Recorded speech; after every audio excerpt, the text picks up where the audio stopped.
Hey guys, welcome back to Shivam classes. अब हम जो क्लास 10th की जो साइंस के एनसीईआरटी सॉल्यूशन जो देख रहे थे, हर एक क्वेश्चन को बिल्कुल डिटेल में डिस्कस कर रहे थे। उसमें हम आगे बढ़ते हैं। हमारा बहुत ज़्यादा इंपॉर्टेंट क्वेश्चन जो है आपके सामने आने वाला है। आपको डायरेक्टली भी इस क्वेश्चन को जो है दूसरे तरीके से पूछा जा सकता है। नेक्स्ट क्वेश्चन क्या है? Give the structural differences between saturated and unsaturated hydrocarbons with 2 examples each. हमारे को जो है बताना है कि सैचुरेटेड हाइड्रोकार्बन और अनसैचुरेटेड हाइड्रोकार्बन के अंदर क्या क्या डिफरेंसेस होते हैं, और हमारे को हर एक का दो एग्जाम्पल भी देने हैं। ठीक है, ये आपको डायरेक्ट भी पूछा जा सकता है कि भाई डिफरेंशिएट करो अनसैचुरेटेड को और सैचुरेटेड हाइड्रोकार्बन्स को। ऐसे डायरेक्ट भी आपसे पूछा जा सकता है। बहुत ज़्यादा इंपॉर्टेंट क्वेश्चन है, तो चलो डिटेल के अंदर डिस्कस करते हैं। सबसे पहले तो बात आती है सैचुरेटेड हाइड्रोकार्बन्स, और दूसरी तरफ हम लिख लेते हैं अनसैचुरेटेड हाइड्रोकार्बन्स।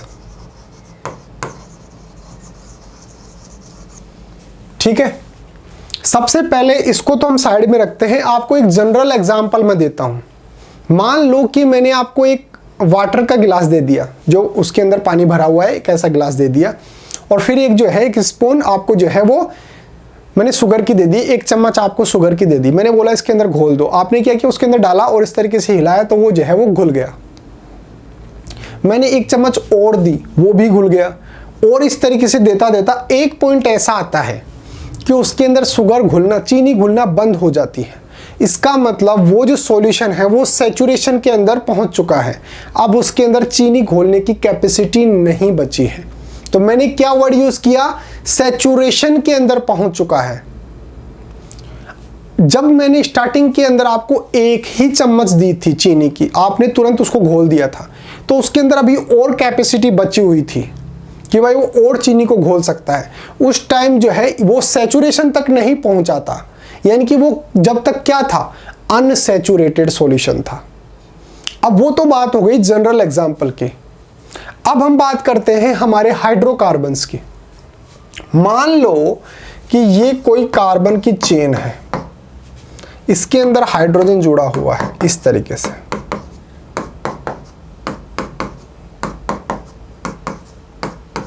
इस तरीके से हाइड्रोजन जुड़ा हुआ है। अगर मैं इसको बोलूं कि भाई तू हाइड्रोजन इसके अंदर और ऐड कर दे, तो क्या ये कंपाउंड ऐसा कर सकता है? क्या ये हाइड्रोकार्बन ऐसा कर सकता है? नहीं कर सकता है। क्यों? क्योंकि इसके पास कैपेसिटी कहीं पर बची हुई नहीं है।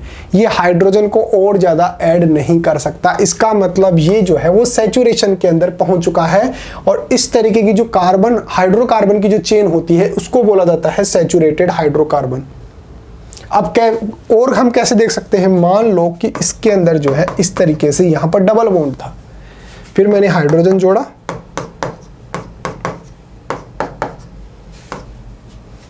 3, ये 4 हो गया, ये 1 2,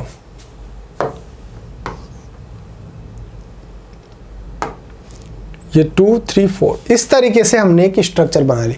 मैंने इसको बोला कि भाई तू हाइड्रोजन को ऐड कर ले, तो क्या ये हाइड्रोजन को ऐड कर सकता है? बिल्कुल कर सकता है। कैसे कर सकता है? ये क्या करेगा, अपने डबल बॉन्ड को तोड़कर और यहां पर एक सिंगल बॉन्ड बना लेगा।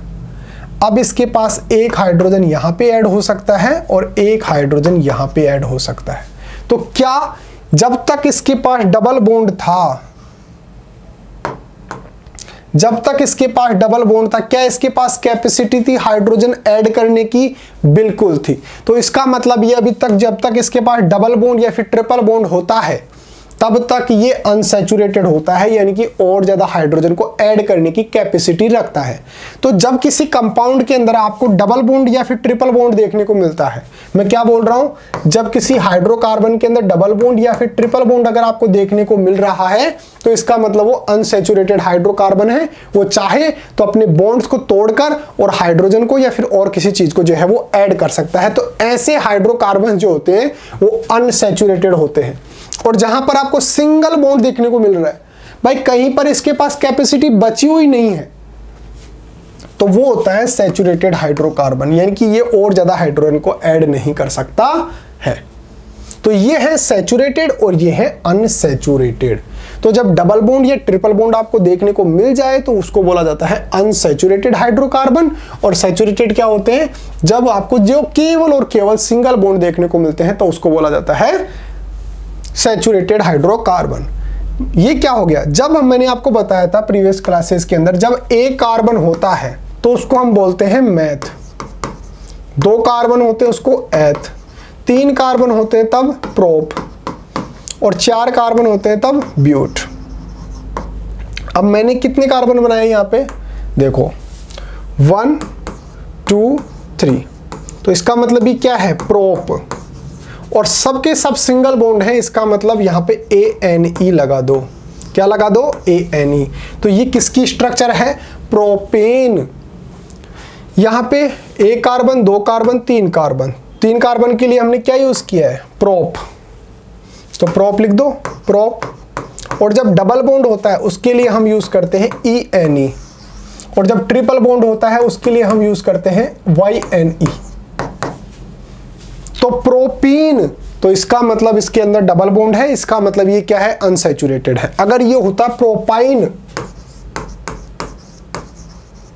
तो मैंने अभी आपको बताया था जब ट्रिपल बॉन्ड होते हैं तब YNE लगाते हैं, तो इसका मतलब इसके अंदर 3 कार्बन है और 1 ट्रिपल बॉन्ड है, इसका मतलब प्रोपाइन और प्रोपीन जो है वो किसके एग्जाम्पल हो गए, अनसैचुरेटेड हाइड्रोकार्बन के। अब चलो एक एक करके इनका जो डिफरेंस है वो देख लेते हैं।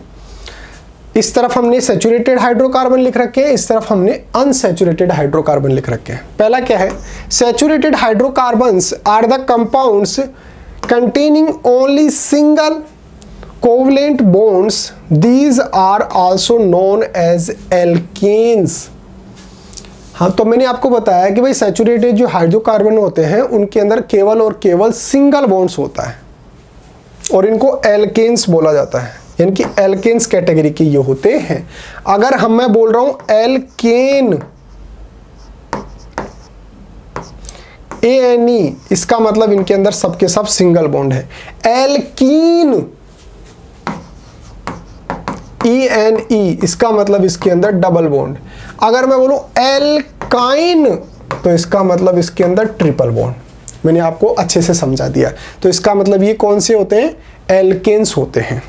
इसके अंदर देखो, unsaturated hydrocarbons bonds are straight chain compounds containing double और ट्रिपल कोवेलेंट बॉन्ड। यहां पर डबल और ट्रिपल बॉन्ड आपको देखने को मिल जाएगा। Hydrocarbons which a double bonds between carbon atoms are known as alkene. मैंने आपको बताया था ना अभी कहां पे, एल्केन।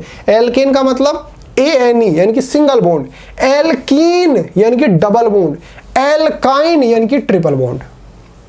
ठीक है, तो यहां पे अगर डबल बॉन्ड है तो इसका मतलब एल्कीन्स हैं, और hydrocarbons with triple bonds between carbons atoms are known as alkynes, YNE। दोबारा से मैं आपको समझा दूं, बिल्कुल अच्छे से आराम से समझो, कोई जल्दबाजी नहीं है अपने को। देखो, जब सिंगल बॉन्ड होता है तो हम उसके लिए यूज करते हैं ANE, जब डबल बॉन्ड होता है उसके लिए हम यूज करते हैं ENE, ट्रिपल बॉन्ड यूज करते हैं तब उसके लिए होता है YNE। हम इसके लिए बोल रहे हैं एल्केन, एल्केन्स। इसके लिए हम यूज करते हैं एल्कीन, इसके लिए हम यूज कर रहे हैं एल्काइन। ये सिंगल बॉन्ड के लिए एल्केन, डबल बॉन्ड के लिए एल्कीन और ट्रिपल बॉन्ड के लिए एल्काइन। ठीक है, तो ये हो गया इसका पहला डिफरेंस। आगे बढ़ते हैं, नेक्स्ट है, these compounds have more numbers of hydrogen atoms when compared to corresponding unsaturated hydrocarbons। भाई ये तो नेचुरल सी बात है। यहां पे अगर आप हाइड्रोजन काउंट करोगे, यहां पे अगर आप हाइड्रोजन काउंट करोगे तो इसका केमिकल फॉर्मूला क्या आएगा, C3। कार्बन कितने हैं, 3। हाइड्रोजन देखो 1 2 3 4 5 6 7 8 C3H8, ठीक है। और यहां पे काउंट करो 1 2 3 4 5 6 C3H6। तो यहाँ पे हाइड्रोजन ज्यादा देखने को मिल रही है, वहां पे हाइड्रोजन कम देखने को मिल रही है। ये तो डबल बॉन्ड की बात है, अगर ट्रिपल बॉन्ड होगा तो हाइड्रोजन और भी ज्यादा कम हो जाएगी। तो सैचुरेटेड जो हाइड्रोकार्बन्स होते हैं उनके अंदर नंबर ऑफ हाइड्रोजन जो होती है वो ज्यादा होती है, इसके अंदर नंबर ऑफ हाइड्रोजन जो है वो कंपेरेटिवली कम होती है। तो दूसरा हमारे को जो डिफरेंस बताना है वो ये बताना है कि इसके अंदर हाइड्रोजन जो होती है ज्यादा होती है, इसके अंदर हाइड्रोजन कम होती है। These compounds have less number of hydrogen atoms when compare to its corresponding unsaturated hydrocarbon. अगर इसके कंपैरिजन के अंदर उसके अंदर देखेंगे तो वहां पे हाइड्रोजन जो है आपको कम देखने को मिलेंगी। These compounds are less reactive. मैंने आपको स्टार्टिंग के अंदर बोला था कि भाई जब मैं अगर उसको बोलूं, इसको बोलूं कि भाई तू हाइड्रोजन ऐड कर ले, तो क्या ये कर सकता है, क्या नहीं कर सकता, क्योंकि इसके पास कैपेसिटी नहीं बची है। तो इसका मतलब ये रिएक्शन जो है वो करने के लिए थोड़ा सा कम इस तरीके से दिखाएगा कि भाई मैं रिएक्शन नहीं करूंगा क्योंकि मेरी कैपेसिटी नहीं है। इसको अगर मैं बोलूं कि भाई तू रिएक्शन कर ले, हाइड्रोजन ऐड कर ले, तो ये बोलेगा ठीक है मैं इस बॉन्ड को तोड़ के सिंगल में कन्वर्ट कर लेता हूं और रिएक्शन कर लेता हूं। इसका मतलब ये जो है ये क्या है, ये लेस रिएक्टिव है, ये रिएक्शन नहीं करेगा। और ये क्या है, ये मोर रिएक्टिव है, ये रिएक्शन कर लेगा, इसके अंदर कैपेसिटी बची हुई है, ये अनसैचुरेटेड है। तो तीसरा जो डिफरेंस है वो यही है कि ये जो है वो लेस रिएक्टिव होते हैं और ये जो है वो मोर रिएक्टिव होते हैं, यानी कि ज्यादा रिएक्टिव होते हैं। These compounds undergo substitution reaction. यहां पे अगर आपको रिएक्शन देखने को मिलेगी तो सब्स्टिट्यूशन वाली देखने को मिलेगी, यानी कि कोई चीज हटके और उसकी जगह पर वो चीज चली जाएगी। क्यों? क्योंकि अगर आप ये चाहो कि भाई इसके अंदर मैं डायरेक्टली कुछ भी इसको सब वो ना करूं, किसी भी चीज को ना हटाऊं और चीज ऐड कर दूं, तो ये पॉसिबल नहीं है क्योंकि इसके अंदर सब के सब सिंगल बॉन्ड से जुड़े हुए हैं। यहां पे अगर ये डबल बॉन्ड को तोड़कर और यहां पे सिंगल बॉन्ड कर ले तो इसके इस कार्बन के पास और इस कार्बन के पास कैपेसिटी आ जाएगी कि ये किसी चीज को जो है वो ऐड कर सकते हैं। तो यहाँ पे अगर आपको जो रिएक्शन करवानी है तो यहाँ पे सब्स्टिट्यूशन रिएक्शन होगी, यानी कि कोई चीज हटेगी और उसकी जगह पर कोई दूसरी चीज आएगी। यहाँ पर ऐसा जरूरी नहीं है, यहाँ पे बॉन्ड टूटा उसकी जगह पर कोई चीज आ सकती है, तो यहाँ पर सब्स्टिट्यूशन की जरूरत नहीं है, यहाँ पे एडिशन डायरेक्ट हो सकता है। These compounds undergo substitution reaction. यहाँ पे सब्स्टिट्यूशन हो सकता है, यानी कोई चीज हटेगी तब जाकर कोई चीज जो है वो ऐड होगी। These compounds undergo addition reaction। यहाँ पे एडिशन डायरेक्ट हो सकता है, यहाँ पे जो डबल बॉन्ड था वो टूट गया और उसकी जगह पर जो है वो हाइड्रोजन ऐड हो गई। तो यहाँ पे कोई भी चीज सब्स्टिट्यूट नहीं हुई है, यहाँ पर हाइड्रोजन जो है वो डायरेक्ट ऐड हुई है, ये बॉन्ड्स टूटने की वजह से। Saturated hydrocarbons burn with blue flame. अब देखो ये चीज जो है ये अच्छी है, गुड, और ये चीज जो है ये है बैड। क्यों है? क्योंकि अगर मैं इसको जलाऊंगा तो इसके अंदर सिंपल सिंपल सी जो भी चीजें हैं वो आसानी से जल जाएंगे, लेकिन इसके अंदर है डबल बॉन्ड जिसको मेरे को जलाने के लिए चाहिए ज्यादा पावर। अगर ट्रिपल बॉन्ड होगा तो और भी ज्यादा पावर। तो ये चीज है एज ए गुड फ्यूल, यानी कि अगर ये जलेगा तो ये अच्छे से जलेगा और इसके अंदर आपको धुआं वुआं देखने को मिलेगा, बिल्कुल भी ये अच्छा नहीं है। तो अगर ये जलेगा तो ये ब्लू फ्लेम के साथ जलेगा, और ये अगर जलेगा ये बिल सूटी फ्लेम, इसके अंदर जो है आपको सूटी फ्लेम जो है वो देखने को मिलेगा। नेक्स्ट है एग्जाम्पल की बात करते हैं। एग्जाम्पल मैंने आपको बोला था कि जो ANE होता है उसके अंदर सिंगल बॉन्ड होता है। तो जब सिंगल, ये भी मैंने आपको बताया था कि जब एक हाइड्रोजन होता है, अच्छा मैंने नहीं बताया क्या, हाँ बताया ना, ये रहा। जब एक कार्बन होता है उसको बोला जाता है मेथ, 2 कार्बन होते हैं तो उसके लिए एथ, 3 कार्बन होते हैं प्रोप और 4 कार्बन होते हैं ब्यूट। अगर मेरे को लिखना है सैचुरेटेड हाइड्रोकार्बन के एग्जांपल तो मैं क्या करूंगा, इन सब के आगे ANE लगा दूंगा। ANE का मतलब होता है सिंगल बॉन्ड और सिंगल बॉन्ड का मतलब होता है सैचुरेटेड, ठीक है, तो मैं क्या कर रहा हूं, meth ANE, eth ANE, prop ANE, but ANE।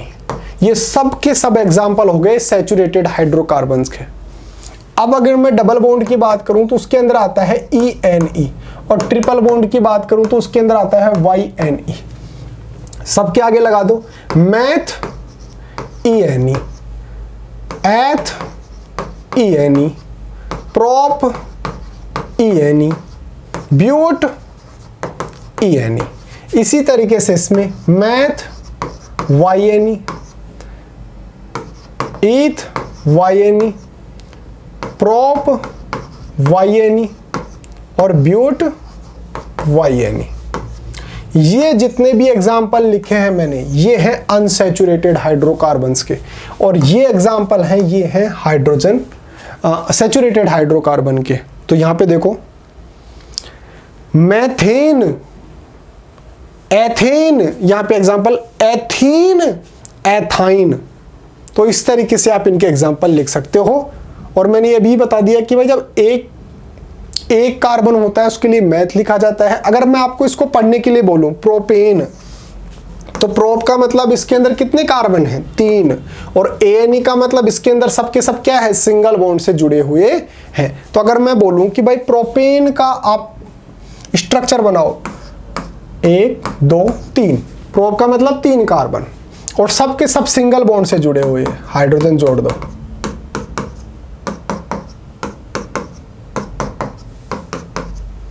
ये सब के सब सिंगल बॉन्ड से जुड़े हुए, ये किसका स्ट्रक्चर हो गया, प्रोपेन का स्ट्रक्चर हो गया। अगर मैं बोलूं प्रोपीन का बनाओ, तो इसके अंदर एक को कर दो डबल बॉन्ड, इसको कर दो, इसको कर दो डबल बॉन्ड। अब इसके 2, यहां पे एक हाइड्रोजन को हटा दो, और इसके पास कितना हो गया, ये हो गया किसका, प्रोपीन। कैसे, 1 2 3 कार्बन होते हैं तब प्रोप, और एक डबल बॉन्ड है, इसका मतलब ENE। तो ये हो गया किसका स्ट्रक्चर, प्रोपीन का स्ट्रक्चर हो गया। तो इस तरीके से आप जो है वो दोनों चीजों को जो है डिफरेंशिएट कर सकते हैं, सैचुरेटेड और अनसैचुरेटेड हाइड्रोकार्बन्स को। उम्मीद है आपको समझ में आया होगा। अगर फिर भी अगर आपको समझ में नहीं आए तो वीडियो को एक बार दोबारा से देख लेना।